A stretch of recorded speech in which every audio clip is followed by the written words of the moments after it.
morning, ladies and gentlemen. በቅድሚያ እንደምን አደራችሁ እንደምን ከረማችሁ ማለት እፈልጋለሁ። ይህን ካልኩ ዘንዳ በእንግሊዝኛው ልቀጥል።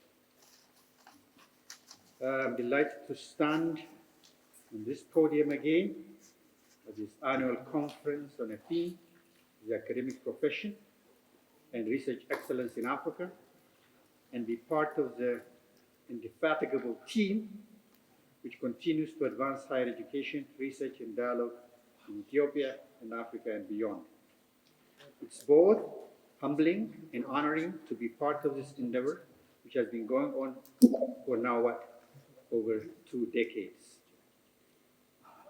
I stand here before this distinguished community of experts, scholars, policymakers in person, and I think we have a couple of people virtually with a sense of profound respect for the work that each of you do, but also with unwavering belief in the transformative power of academia, research, and scholastic dialogue to shape the destiny of our continent. Higher education is and has always been the intellectual heartbeat of nations. In the context of Africa, it carries the additional weight of being a cornerstone for development, innovation, and social cohesion. Across our universities, research institutes, and think tanks, there are pockets of excellence, vibrant scholarly communities, and trailblazing individuals. Our scholars are increasingly publishing in high-impact journals, contributing to global knowledge systems, and leading in areas such as climate science, health innovation, indigenous knowledge, and more. At the same time, Africa is witnessing a growing demand for homegrown knowledge that's not only globally competitive, but also locally relevant. Yet, as we gather here today, we are acutely aware that the academic profession in Africa, though rich in talent and aspiration, remains beset with numerous systemic challenges. We recognize the tremendous and often under-acknowledged strides that African academics have made, sometimes in spite of resource scarcity, exploding student population, poor salaries and benefits, policy instability, or structural constraints, with huge and critical implications for research and innovation. This conference is intended to analyze the issue of academic profession and research excellence in one breath, and I look forward to that deliberation with anticipation.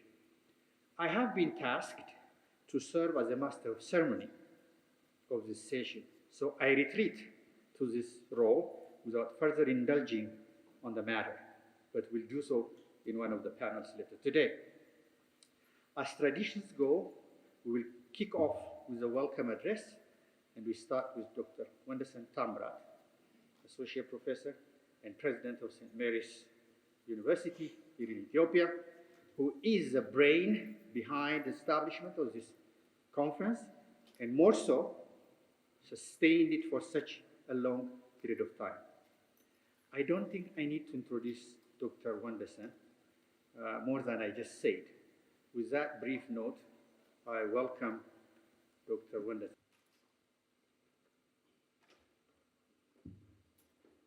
Your Excellency, Ato Kora Tshine, State Minister of Higher Education of the Federal Democratic Republic of Ethiopia, Professor Olusola Oliole, Secretary General of the Association of African Universities, Ms. Vicky Stott, President of the International Network for Quality Assurance Agencies in Higher Education, Mr. Giorgio Marinoni, International and Higher Education Manager of the International Association of Universities, distinguished guests, ladies and gentlemen, all protocols observed. Good morning to you all. It's with great pleasure and a deep sense of honor that I welcome you all to the 23rd International Conference on Private Higher Education in Africa, organized and hosted by St. Mary's University in collaboration with our esteemed partners. We're especially pleased to welcome both our in-person and virtual participants, those who have gathered here in Addis Ababa and those joining us from across the globe. Your presence, physical or virtual, is a powerful reminder of our shared commitment to advancing higher education in Africa. Today, we have come together again for a one-day gathering of minds, ideas, and aspirations under the timely and significant theme, the academic profession and research excellence in Africa. This conference brings into focus critical dimensions of higher education that are shaping the future of our societies. We're honored to welcome around 200 participants, including educators, researchers, policymakers, university leaders, students, and partners from across the world. Participants have joined us from a wide range of countries, including Ghana, France, UK, Spain, Norway, Canada, USA, Kenya, South Africa, Egypt, and of course Ethiopia, reflecting the truly international nature of this gathering. The conference is made possible through the invaluable support of our partners, the Ethiopian Ministry of Education, the Association of African Universities, the African Union Commission, the Organization of Southern Cooperation, the International Network for Higher Education in Africa, and the University of KwaZulu-Natal in South Africa. The theme of this year's conference, the academic profession and research excellence in Africa, speaks to two fundamental pillars of higher education: the people who generate and transmit knowledge, and the systems through which knowledge is created, shared, and used to drive societal development.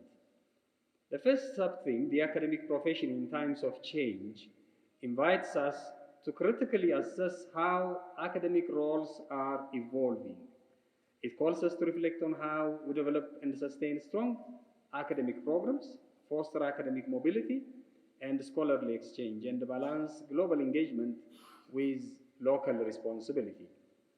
The academic profession today must navigate new modalities of teaching and learning, whether face-to-face, online, or hybrid, while maintaining the integrity and credibility of academic work in both regional and international contexts.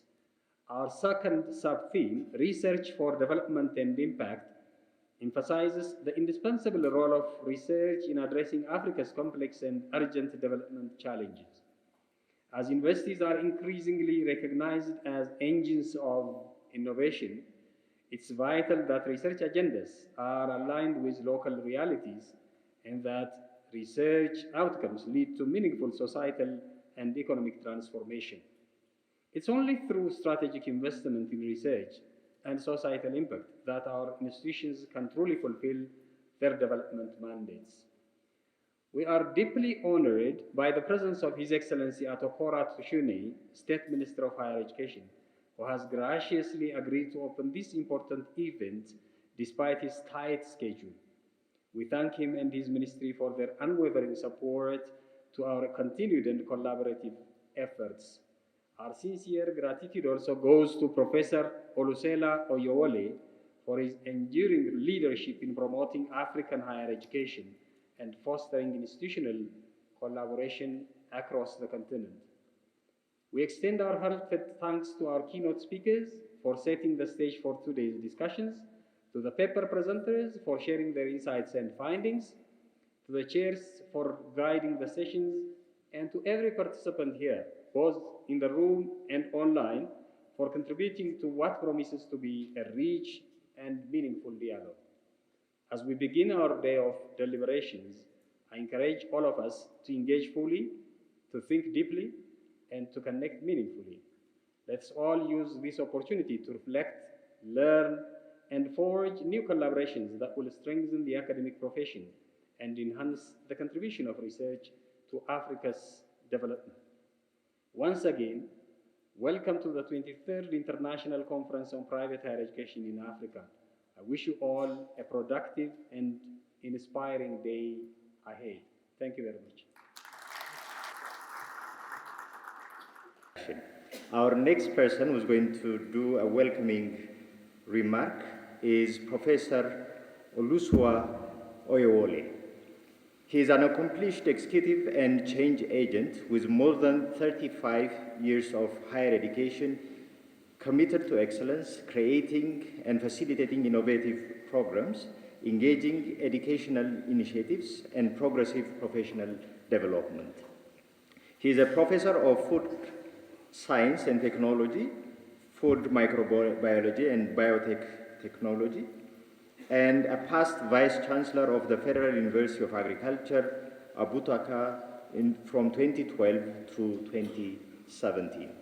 He has served as the senior expert in quality assurance, mobility, and scholarships at the Department of Human Resources, Science and Technology of the African Union Commission in Ethiopia, Addis Ababa, and as the project coordinator for quality assurance and Association of African Universities in Accra, Ghana, before joining the African Union Commission, that being said. He was the coordinator of the British government-sponsored project of the mobilization of regional initiatives for the revitalization of higher education in Africa. He is currently the Secretary General of the Association of African Universities in Accra, Ghana. He has a special interest in higher education, internationalization strategies, research, and microbiology. Please allow me to welcome Professor Olusua Oyewole to the stage.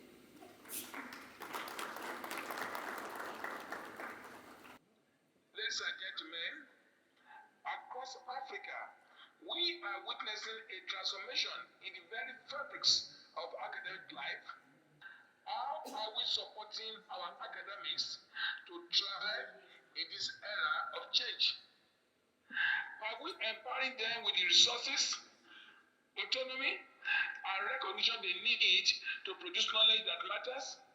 And are we reforming our institutional cultures to support academic freedom, innovation, and excellence? These are important questions that we need to ask ourselves at such a time of change as we find ourselves in. The second sub-theme of this conference, Research for Development and Input, speaks directly to the heartbeat of Africa's transformation agenda. Research must not be confined to academic journals and the ivory towers. It must become the engine that drives inclusive development. It should address real social society needs and inform evidence-based policies across the continent. Yet, we must confront the hard truth. Africa contributes less than 1% to global research output. These ought not to be. Our investment in research and development remains dismally low. We must change this narrative. Let us prioritize research funding, strengthen university industry linkages, and build robust research ecosystem and forge continental collaboration that will leverage our collective intelligence. As the Association of African Universities, we remain committed to supporting universities, especially private institutions, as partners in Africa's development journey. We encourage alignment of research agenda with the African University Agenda 2063, the Continental Education Strategy for Africa 2026 to 2035, and the United Nations Sustainable Development Goals, SDGs. Our scholars must be equipped not only to study in Africa, but to shape Africa. So I'm very happy at a new program titled Study and Do Research in Africa that we're about to embark upon. This particular conference is not just a garden of ideas, is a call to action. We must reflect deeply, not robustly, and act decisively. The challenges are quite immense, but so are the opportunities that we have. Together, we can chart a path where Africa's academic profession is empowered. Its research agenda is transformative, and its higher education sector becomes a beacon of excellence that will drive development in Africa. I urge us all to make this conference a platform for bold thinking, strategic partnership, and the renewal of our shared vision for a knowledge-driven Africa. Let me conclude by expressing my appreciation to all institutions, scholars, and partners that have made this event possible. Particularly, let me express appreciation to St. Mary's University, who has every year continued to champion this cause. May our conversation here be impactful. May our collaborations be enduring, and our commitment to Africa's future unwavering. Thank you, and may this conference be a resounding success. Thank you very much. Our next person who's going to be delivering our welcoming remark is the person who has graced the stage a little bit earlier at the very beginning to introduce Dr. Wondosen, is Professor Damto Tafarra. Professor Damto is a professor of higher education and former leader of the higher education training and development at the University of KwaZulu-Natal, Durban, South Africa. He is the founding director of the International Network of Higher Education in Africa, earlier at the Center of the International Higher Education, Boston College, now the University of KwaZulu-Natal for over 10 years now.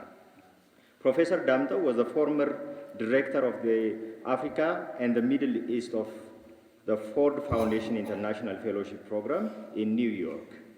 He is also the founding editor-in-chief of the Journal of Higher Education, the former one, and the International Journal of African Higher Education. He is the author and editor of over 150 journal articles, book chapters, and policy pieces, including a dozen of books.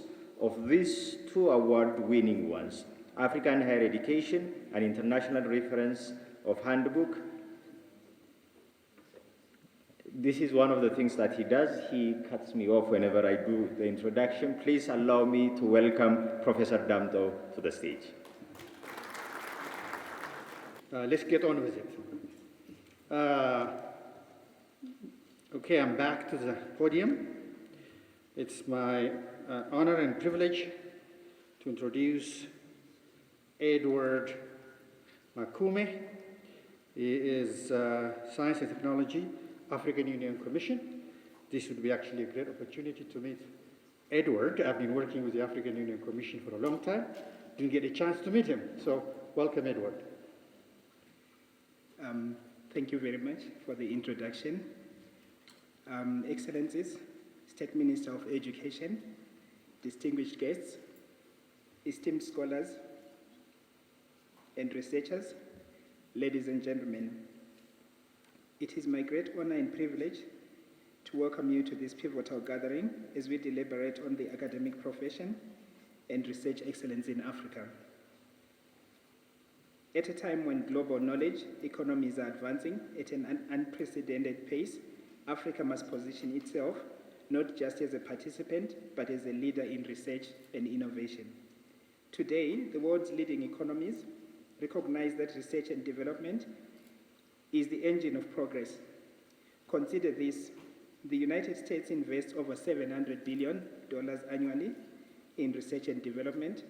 China allocates more than $500 billion, and the European Union commits approximately $350 billion, reflecting their unwavering commitment to scientific and technological leadership. Yet, across our great continent, Africa's total investment in research and development remains less than $20 billion annually, a fraction of what other regions dedicate to securing their future.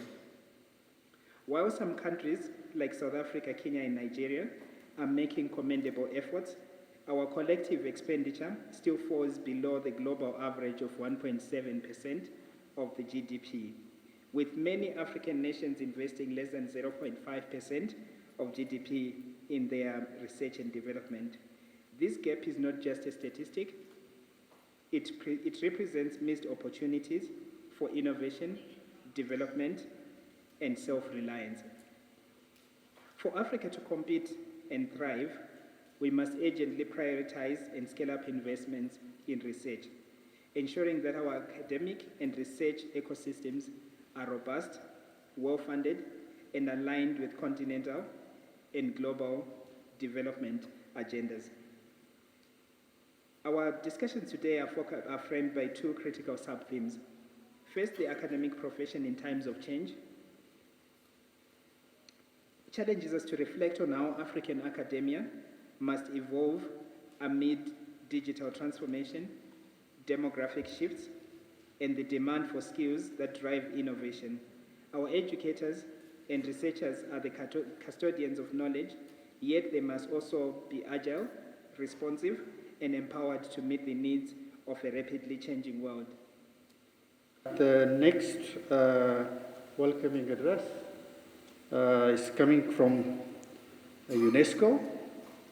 Her Excellency Rita Biswanath, Head of UNESCO Liaison Office to the AUC and ECA, and a representative to Ethiopia. Someone is standing for her, Ato Demiso Lamma. Demiso is here. Welcome, Ato Demiso. Nice to see you. He is a staff, UNESCO, Addis Ababa, Liaison Office.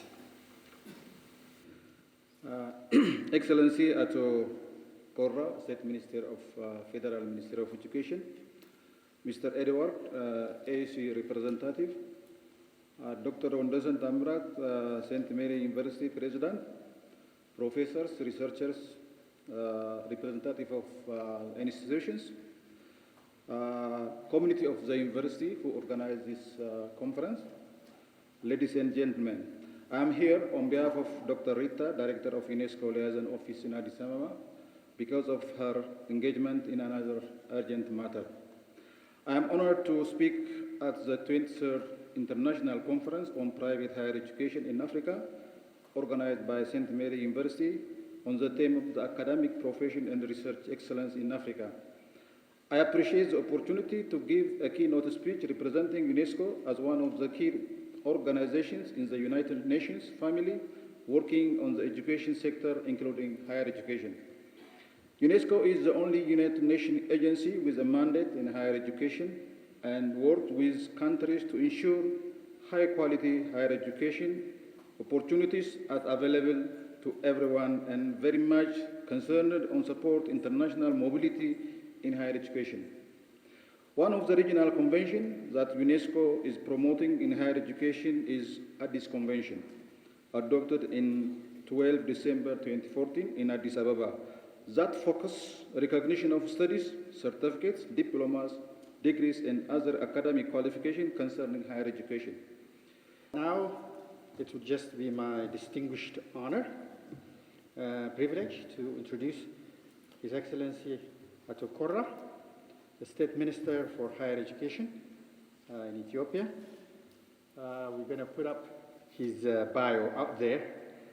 I know he's running short in terms of time, so I will simply invite him to the podium to do that. He has been in this business for over 30 years. I have known Ato Korra for a long time, engaged in several international projects, and I really am happy to introduce him to this podium. Thank you very much. Welcome.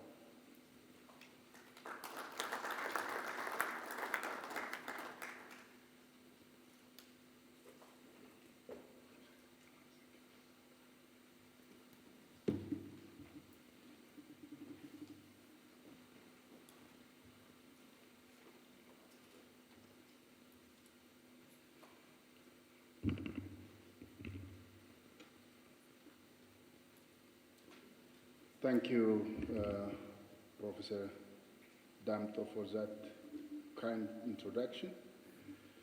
Your Excellency, Professor Olusola Oyawole, Secretary General of Association of African Universities,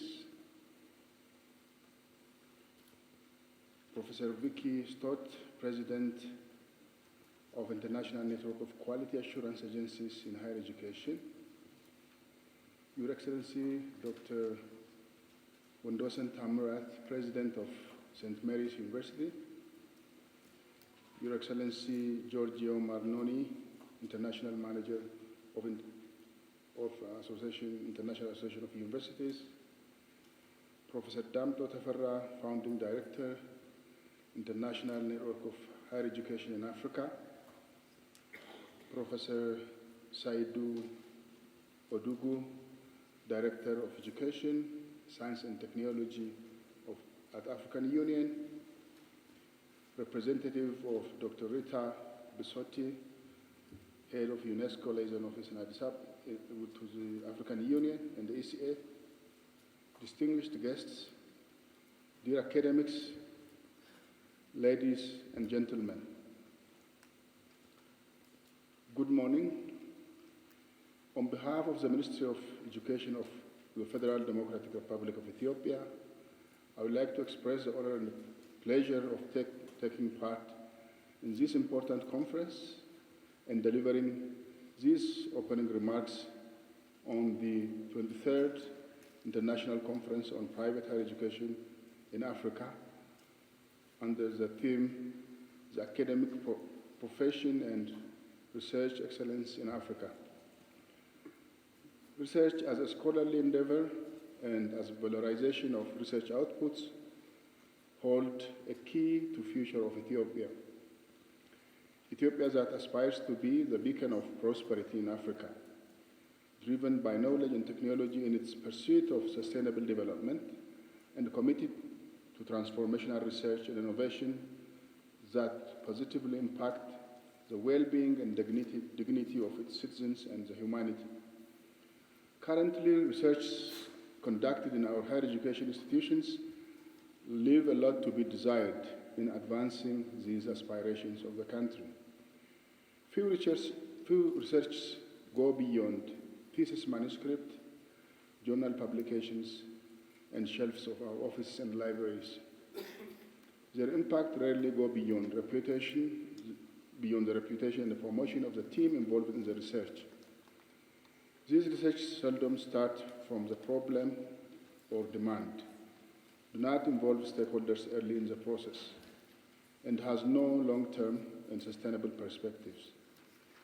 Therefore, enhancing the quality and impact of educational research are central to the ongoing higher education reform of the country.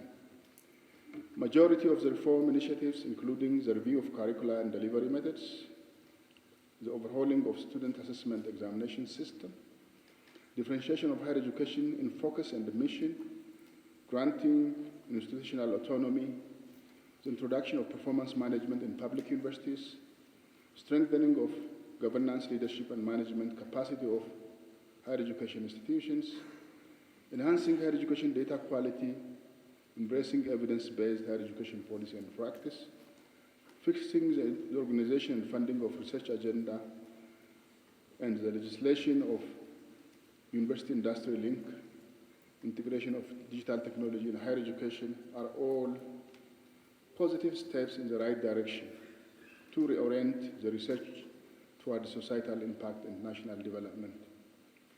Most importantly, the differentiation of universities is expected to optimize the current disconnect we observe in the management of knowledge life cycle in Ethiopian higher education.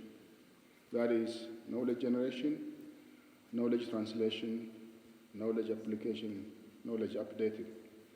The differentiation of Ethiopian higher education institutions as research, applied science, comprehensive and specialized universities is aimed at enabling these institutions identify their mission along one or more of these stages in knowledge life cycle. The Ministry appreciates the contribution of the private higher education for higher education for their role in expansion of access and inclusion, fostering competition, reducing pressure on government resources and facilities, closely working with the market, and embracing underserved communities. As you can see from this conference, the private higher educations can also play an important role in promotion of research and innovation, venturing into the territories they are little known for in Ethiopia.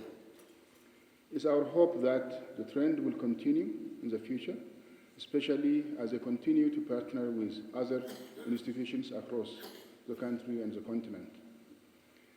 As widely known, Africa is underrepresented in global research and knowledge production and application.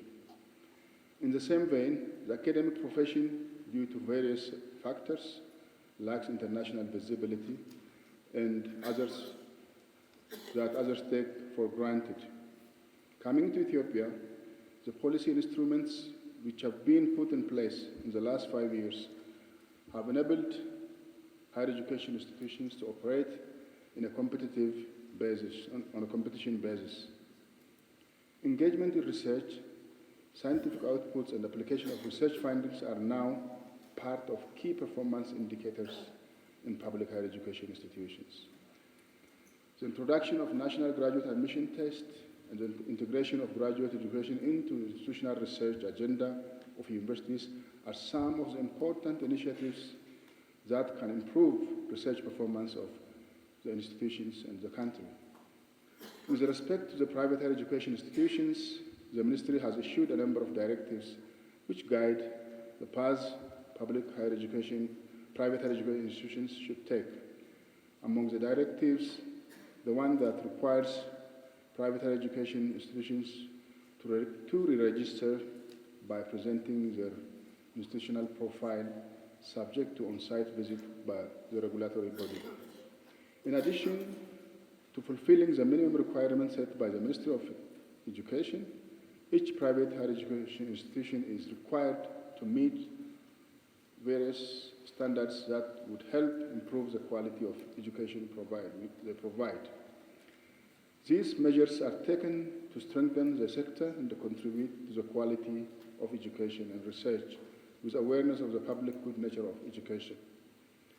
Excellencies, ladies and gentlemen, the federal government of Ethiopia has put emphasis on effectiveness of research and relevance of its outputs to the development needs of the country. As much as success of academic programs are measured by number of entrepreneurial and employable graduates that universities produce, the outcome of research outputs should be measured by their impact on society at large. Our research should embrace sustainable development goals and targets. They should contribute to the global efforts in addressing issues that are common challenge to humanity, that is climate change, sustainable energy, poverty and social instability, environmental degradation, pandemics, and so on. In Africa, our higher education institutions should work hard to secure a decent place for Africa and its people in the coming knowledge and technology-driven society. Africans should not just be consumers of knowledge and technology, but should be part of the global knowledge generation and transmission hubs. Ministry of Education strongly supports such commitment and recognizes the contribution of conferences like this one that's happening today towards creating a platform for academic debate. Therefore, I would like to reiterate the Ministry's commitment to provide an effective oversight and support the Ethiopian private higher education institutions in their effort to enhance access, inclusion, and quality of education they provide, and increase their contribution to research and innovation ecosystem of the country. Finally, I would like to acknowledge St. Mary's University and its leadership for sustaining the legacy and hosting such an important event in Ethiopia, creating yet an important opportunity for scientific deliberation and sharing experience from across the continent. and beyond, upholding the timely issue of harnessing research for development. I also express my thanks to St. Mary's partners that supported the organization of today's conference, primarily the African Association of Universities, the International Network for Higher Education in Africa, and the University of KwaZulu-Natal, and the Organization of Southern Cooperation, the African Union Commission, and the Ministry of Education of Federal Democratic Republic of Ethiopia. With this brief remark, I now declare the 23rd edition of the International Conference on Private Higher Education in Africa, bearing the theme, the academic, profession, and research excellence in Africa, is now open. I thank you.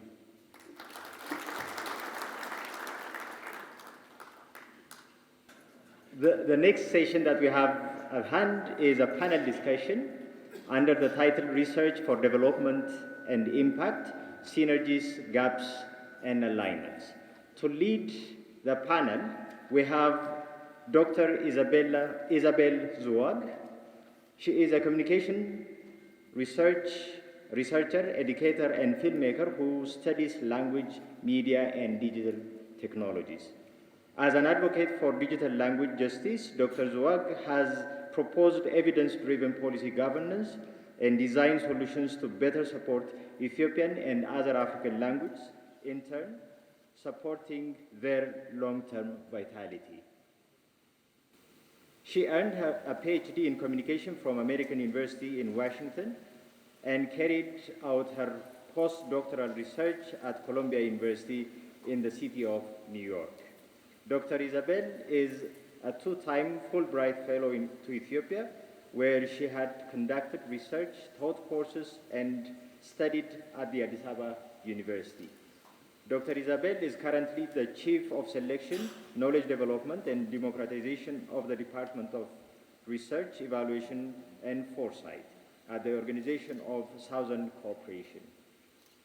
At the Organization of Southern Cooperation, Dr. Isabel develops and implements programs built upon the South cooperation that increases the access to knowledge production, and the academic mobility across the Greater South.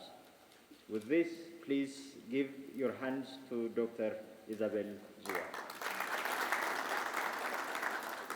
Joining her on the stage would be our rapporteur, Dr. Ndalo Addis. Dr. Ndalo. And with this, I give the floor to Dr. Isabel to introduce her panelists. ጤና ይስጥልን እንደምን አደራችሁ? So it's a great pleasure and an honor to be invited to participate in this wonderful 23rd International Conference on Private Higher Education in Africa. And I would like to now briefly introduce my panelists and invite them also to the stage. So as our esteemed MC mentioned, I am working at the Organization of Southern Cooperation. I send greetings from our Secretary General, His Excellency Sheikh Mansour bin Musalam, who was very regretful not to be able to join everyone today in person as he's traveling. But I'm very pleased also to be joined by my colleague, Dr. Joseph Emmanuel Adrian Demes, who will be joining us on the panel today. Please welcome Dr. Demes. Next, it's my great pleasure to welcome our second panelist who is joining us virtually today, Professor Tor Halverson. His main research topic has been the relationship between knowledge and politics. Please join me in welcoming Professor Halverson to our panel. Finally, it's my great pleasure to welcome Ms. Michelle Shepard to our panel. Please join me in welcoming Ms. Michelle Shepard to our panel.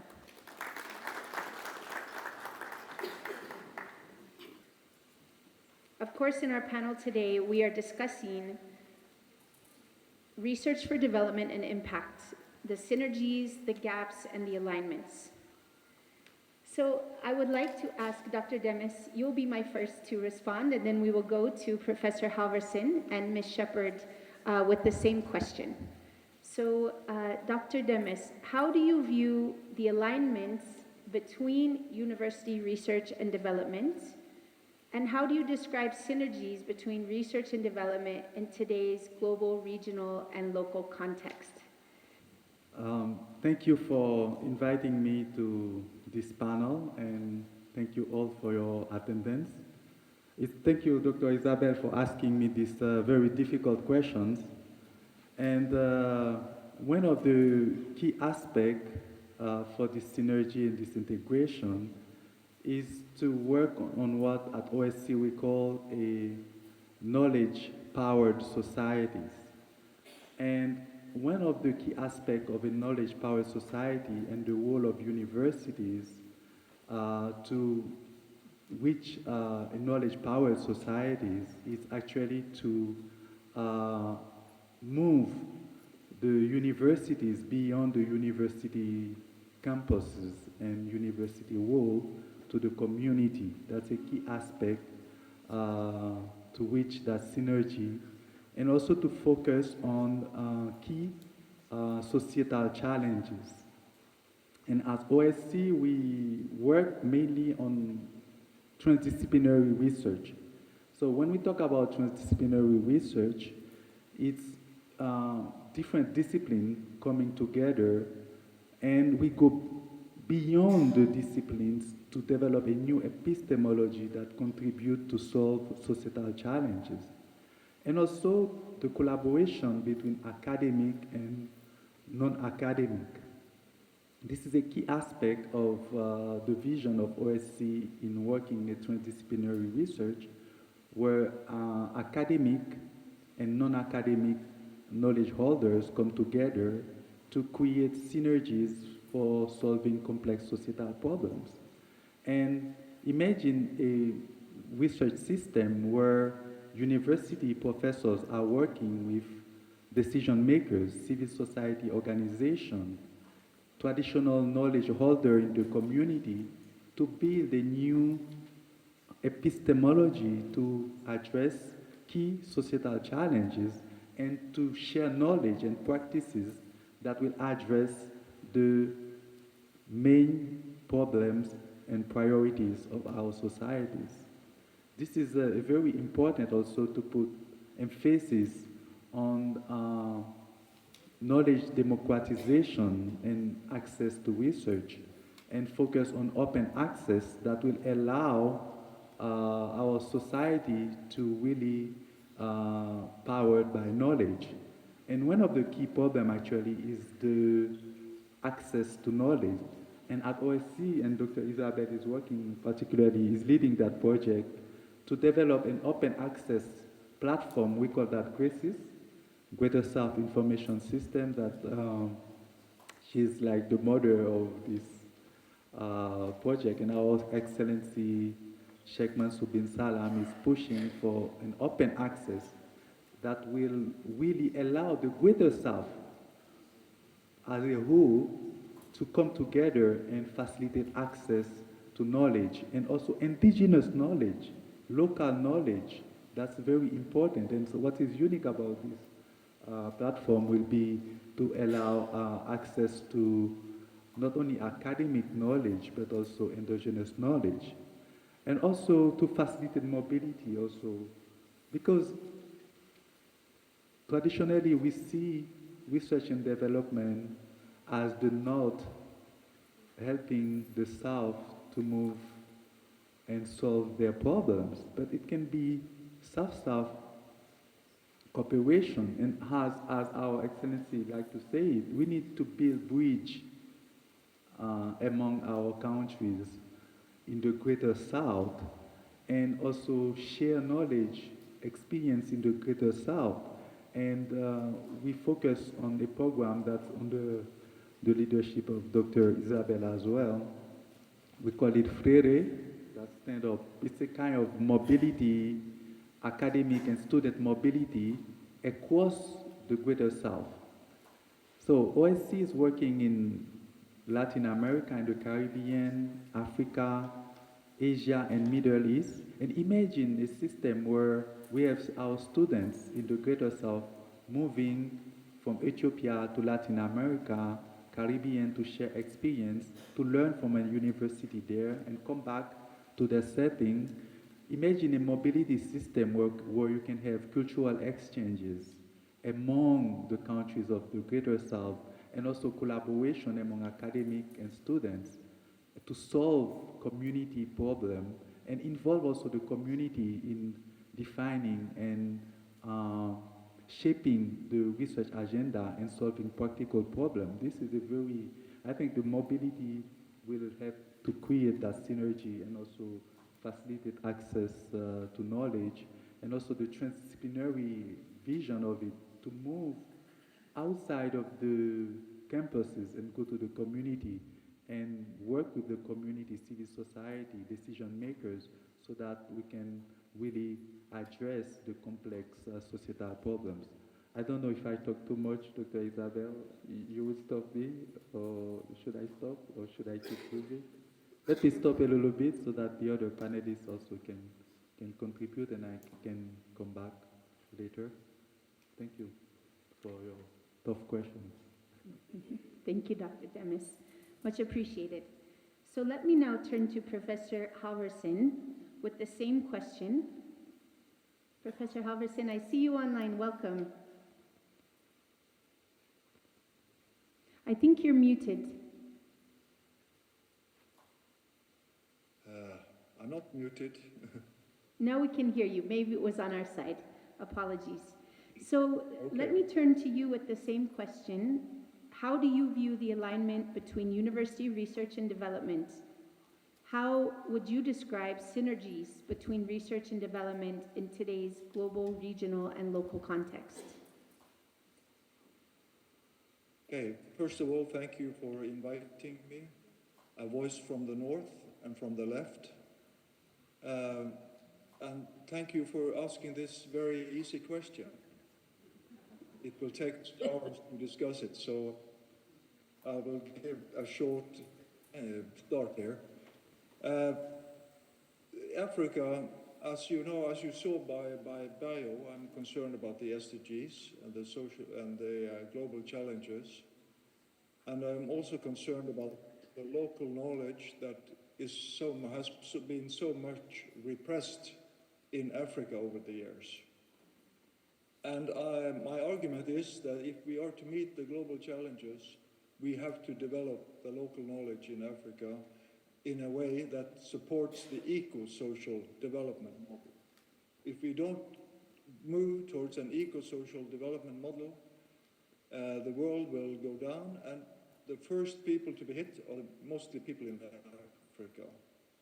And the number of people who will die from the global challenges, the effect of the global challenge we see today, is estimated to millions. So we have to do something, and I think the academic profession and the African Association of Universities is the most important power in trying to change our understanding of development. The eco-social development model means that we have to take ecological and social consideration first and foremost in all our investments in the economy, in all our public work, and in all what we do socially.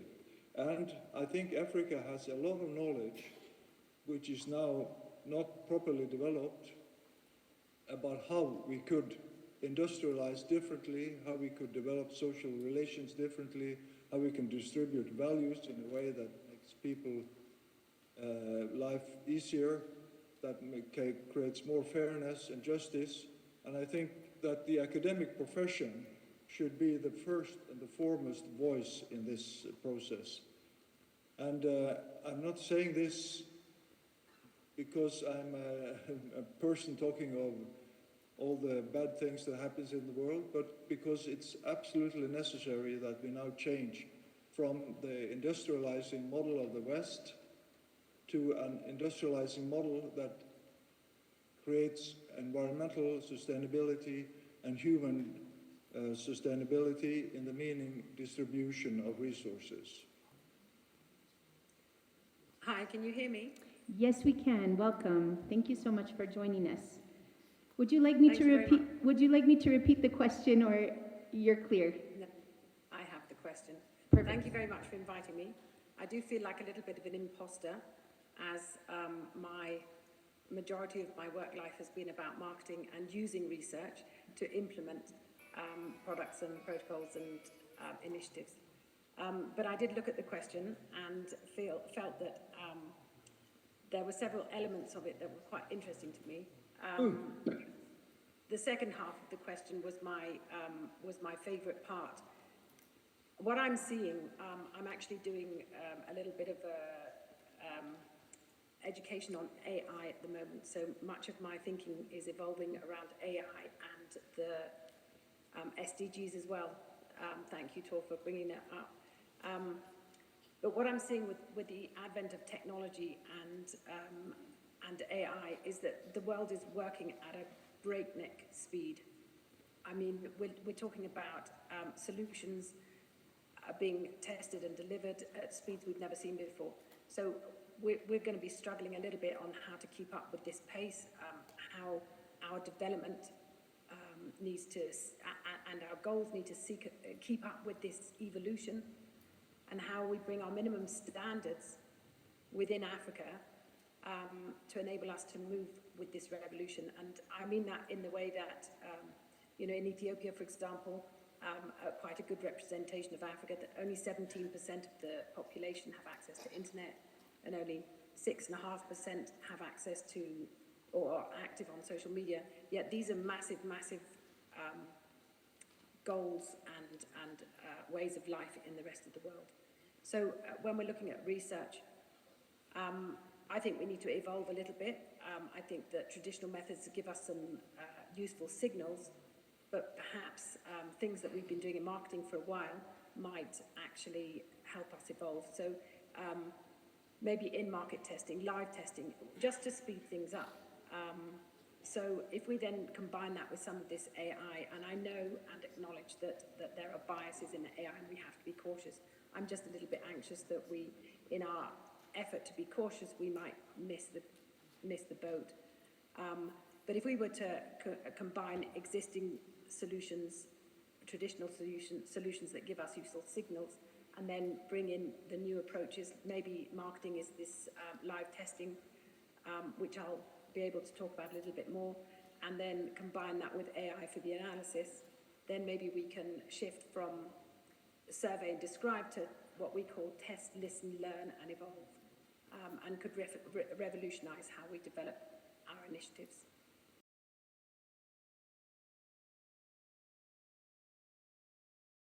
So I'm going to introduce each of them. Dr. Keneni Elias is Assistant Professor at Jimma University Institute of Technology. The second presenter, Mrs. Mahlet Tesfaye, holds a master's degree in Energy and Environmental Management from Jain in India.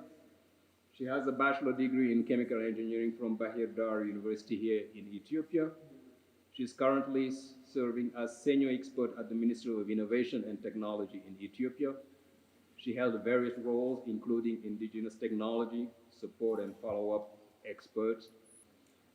And finally, Dr. Solomon Benor, over 25 years of research work experience.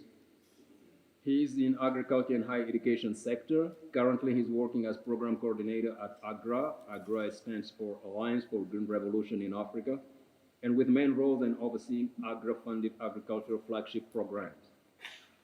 Dr. Solomon serves as Director of General for Science and Research Affairs at the Ministry of Science and Higher Education.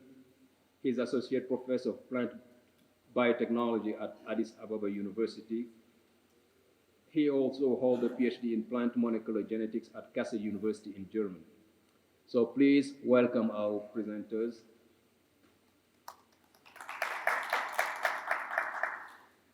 Good afternoon all.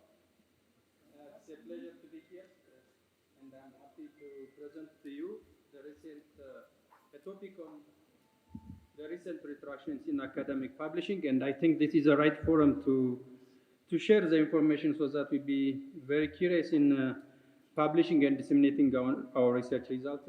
And Mr. Chairperson, I will try to be brief as possible. Thank you. So this scoping review is made by myself and one docent Amrat from SMU, and its title is Scientific Article Retraction in Ethiopia, Scoping Review on Trends and Patterns. And since we are talking about research and development and research ethics and scientific integrity is a topic that we have to remember, and hence my content will be addressing these topics in addition to our findings on retractions. Before I proceed with retractions, it is good to state about ethics, because whenever we say article retraction or paper retraction, it means we have to be in line with ethical activities or professional activities. So I don't know why. The one which is almost hidden it's about the federal anti-corruption. In our daily life, there is an institution, the Federal Sinamagbarna Commission, so we are abide to that rule. So same is true for academic exercise. Whenever we publish, there is an integrity procedure and guideline, and we have to be in line with that principles. So ethics is simply it adherence to norms and values, and it could be categorized into major four types. The nature ethics, social ethics, cultural ethics, and professional ethics. My talk will be focusing on the fourth one. Just to give you a few highlights, nature ethics, it is the value we give to nature. So we have to care our animals, plants, the environment, and natural entities that we are dependent for our daily life. And the social ethics, it is the human dignity that we have to give to ourselves. The autonomy, well-being, equality, and solidarity. So in our everyday activity, be it academic or research related, we have to consider all this so that we have to be ethical. And the third is about cultural ethics, which is the value we give to culture. Particularly, this is a very good message for us as an Ethiopian and in general as an African. Also as an Asians, we are rich in culture, cultural diversities, and our academic or intellectual activities has to respect and disseminate our cultural values related to traditions, belief systems, identities, and language.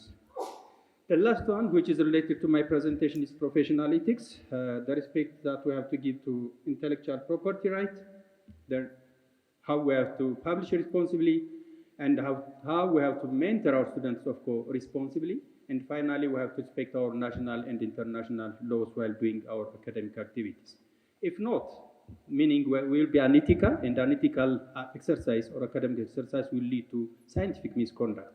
And such scientific misconduct will lead either to rejection of manuscripts when we write and submit to a journal or a publisher, or once it is published, if it was not ethical, and if there is any scientific misconduct, that means the article will be retracted. So the two are very different. The one is before it is published, the second one is after publishing. So we should be very careful that we cannot be proud that we have a publication, but nowadays it's very serious that we have to be very careful in submitting and publishing articles.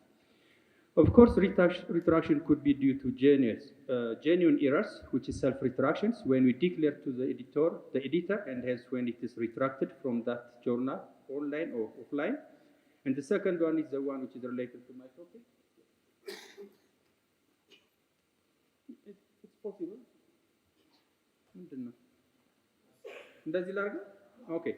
So the second one is the retraction made by the editorial board or any other scientific institution's retraction databases. So nowadays it's very, very serious that there are several scientific institutions that are reporting about article retraction. And we cannot be alone, because we as a scientific community, we have to act together, and Ethiopian researchers have to also be aware, and we have to know where we are. And the analysis will tell us where Ethiopia stands in this recent article retraction. Our methodology was a scoping review with retraction watch database, reports of article retractions that range from 2010 up to 2025, which means we try to analyze the Ethiopian retraction cases for 15 years. And the data collected and analyzed include the year of submission, original paper publication and retraction, and the publisher type for the retracted articles, the article type, the article that was retracted to be either original, review article, or proceeding. The specialization, institutional type, we have, you know, that His Excellency Tokora was referring about university differentiation. So our result also is in line with that, and I'll show you how this retraction is looking according to university differentiation. And of course, authorship and why. Why such a large number of articles are retracted from Ethiopia? We will show you the reason behind. So the findings of this article retraction from Ethiopia looks like as follows. Based on the Retraction Watch database, reporters, they reported global institutions, and of course Ethiopian Higher Education Research Institute and other scientific institutes are not left, were counted in that database, and it was reported that Ethiopian institutions' retractions were found to be 482, meaning 482 articles were retracted. However, with our investigation, a very thorough and clear investigation, we came up with 405. Of course, it's not that small, but there is 16% deviation from the original report by RWD. So 77 articles were found to be not from Ethiopian authors or from Ethiopia. Rather, these articles were collected from India, majority of course from India, and the countries also over there. And when we see the retracted articles from Ethiopia, which are 405, those articles retracted by Ethiopian authors, be it in the same institution or with collaboration from different institutions within Ethiopia, it is 50, which means only 12% of the retracted articles are by Ethiopian authors. With Indian authors, it goes up to 76%. And with other countries than India, it is almost 12%.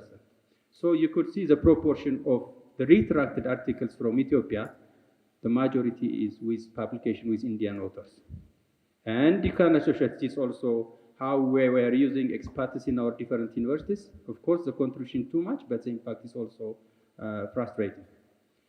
And retraction patterns of articles from Ethiopia, the analysis indicated from 2012 to 2025. Majority of the articles were retracted in 2023. And the retractions year from 23-25, but the submission is before that. The rate of the retraction was less than 1%, as you can see here, before 2020, but 70% of the retractions is in 2023, this one. And 60% of the articles published in 2022 were retracted in 2023. So we were okay until 2020, but later it is really frustrating. And the retraction articles is a 405, based on the subject areas. We also try to investigate how it looked like. The highest proportion was articles published by engineering and technology field of specialization, followed by natural and computational science, followed by medicine and health science, and the list is business and economics. So more of natural and computational science, and engineering has the highest portion, while the social science field paper is less affected by retractions. And this retraction based on article type, almost 96-7% are from original article or research articles. Of course, there are clinical studies, conference paper, meta-analysis, and review articles, but majority of the retraction were with research articles. And the retracted articles based on publisher type, which article was published by which journal and publisher. It's hard to enumerate and display the journal. We have the data, but we focused on the publisher because a publisher could have several hundreds of journals. So, as you can see here, 83% of the retracted papers were published by Hindawi. And you can see the list of publishers that where our papers were retracted. And retraction based on differentiated public universities. As you all know, we have research universities, applied universities, and comprehensive universities. And the highest retraction was found to be by applied universities. And 16 applied universities contributed to these retractions. And 36 differentiated universities were included in the retraction report. Others, of course, public university and one private university, of course, not St. Mary University, is included in this retraction. And highest retraction was, as I've said, it's by applied university. But it doesn't mean that the number is so few, but research universities retraction was also high. Look, 8 against 118. And Ethiopian institutions affected by restrictions, majority are universities, public universities, but there are also other scientific institutions, 2 science and engineering and technology institutions, and 7 health-related institutions. And reasons for retraction. This is the most important message, I think. Majority of the retractions were based on the reason of unreliable data. Because of investigating the data, or while we submit the manuscript, mostly we are asked to provide the meta or raw data. Sometimes after publishing, then there is such a question, and then articles could be retracted when the data was not okay with or misleading. And the second one is fake review, but the reasons are quite large, 10 types of reasons. Lack of ethical clearance, because in health science or life science activities, we have to declare that ethical clearance is mandatory and we have to submit that as our manuscript. But if we are not doing that, then lack of ethical clearance will be also another reason for retraction. Issues with results and conclusions, and of course methodologies, plagiarism, duplication of articles, issues with authorship, objection by third party, copyright claims, limited or no information to notice. So majority of the articles from Ethiopia were retracted with unreliable data. So the recommendation is we need to be alerted and we have to strengthen our individual, institutional, and national policies related to academic publishing. And hence we have to enhance awareness creation and training programs so that every researcher, be it in a university or research institute or other scientific institution, has to be very aware of restrictions, otherwise the impact is to himself, to his colleagues, to the institution he is working for, and to the nation, and because of the bad image or reputation that we will have. And you can imagine the image that is reflected upon Ethiopia. We stood first by different publications or by different institutions. Even Nature reported that we stood first in 2025 by article retractions. So we have to be very careful. And for that, awareness creation and training programs are very crucial. And we have to strengthen ethical oversight, of course. Institutions should have a very well-structured ethical policy and guidelines so that researchers should be aware and we minimize these article retractions while we submit manuscripts to journals. And collaboration of course, we have to learn from other senior universities so that we can reduce these retractions through time. The conclusion is our publication trend, honestly speaking, is increasing since 2015, and that is already visible by Scopus and Web of Science. But together with increasing publication number, the number of retractions are also going up. And you can see the retractions in 2023 is really very embarrassing. But for us as a home tech assignment, I think we have to be very careful and we have to learn from that mistake and we have to curb this such type of academic misconduct so that we save ourselves, our colleagues, our institution, and the nation as a whole. Therefore, individual institutions and national policy reforms are a necessity. We have to establish a strong research ethics unit, develop and implement research ethics policy or guidance, create awareness, conduct regular training programs, and of course focus to research and establishment of National Research Council. I would be happy to say this for 1 minute, Mr. Chair. We are still talking about the necessity of having a National Research Council. Professor Masresha and others were here. We are talking this for almost 2 decades. And one way that we curb, or one way we could address such type of academic misconduct could be through having a very strong national research system, like National Research Council or National Research Foundation.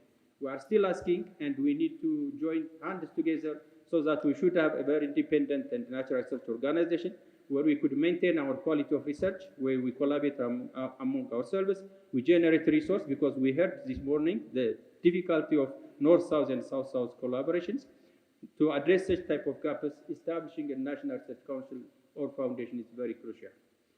And one saying that, Mr. Chairman is looking at me. I think I have to wind with that, but if you want to read more, you can read our commentary, which is published by University World News, and thank you. Thank you very much. It is really my pleasure to be here at this historical event. Even if I have been on work for more than 3 decades, I wonder why I have not been here since for the past 22 years. Anyhow, it is really a chance to hear, even if it is 23rd one. Good. The title of my presentation is Collaboration for Cutting Edge Research, a cornerstone for research and development. And as the chairperson said, I am from Jimma University, from the beautiful Jimma, you know. I start with very important quote, you know. You know Henry Ford. He says, coming together is a beginning. Keeping together is progress. And working together is success, Henry Ford. This man has passed away, but he is still alive for the times to come through his works. And we know all of, I think I can say, we know him. Secondly, another really very visionary lady. Alone we can do so little. Together we can do so much. Externally and physically she is deep in the blind, but internally she is very bright and brilliant, vibrant, Helen Keller. The third one, of course, I myself am not familiar with him, but while I've been Googling for this presentation, I found it. Robert Orben, he says, if you can love together, you can work together. Of course, the genuine type of love, because there are also other loves which are otherwise. And the fourth quote from our country, I think is a good proverb for collaboration. ሀምሳ ሎሚ ለአንድ ሰው ሸክም ለሀምሳ ሰዎች ግን ጌጥ ነው። Let me translate it word for word, even if it may be crude. It means a sack of 50 lemons is a burden for 50 persons, but it is a beauty for, other way around.